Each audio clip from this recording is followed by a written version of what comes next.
The cabin filter is located on the passenger side of the vehicle, under the glove box. Remove the 2 screws that secure the foam portion of the footwell roof.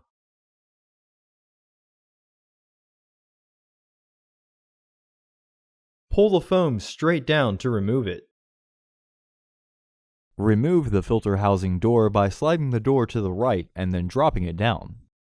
Remove the old filter from the housing and clean out any debris inside. Install your new AQ1099 filter into the housing, with its airflow indicating arrow pointing towards the front of the car.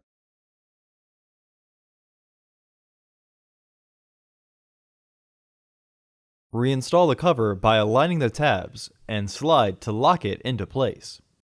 Reinstall the foam panel by aligning the holes.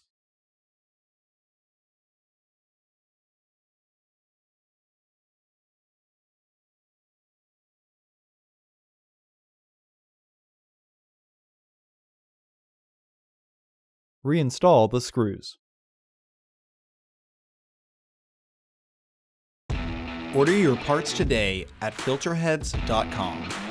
Also, please like our video and subscribe to our channel so you won't miss any new content.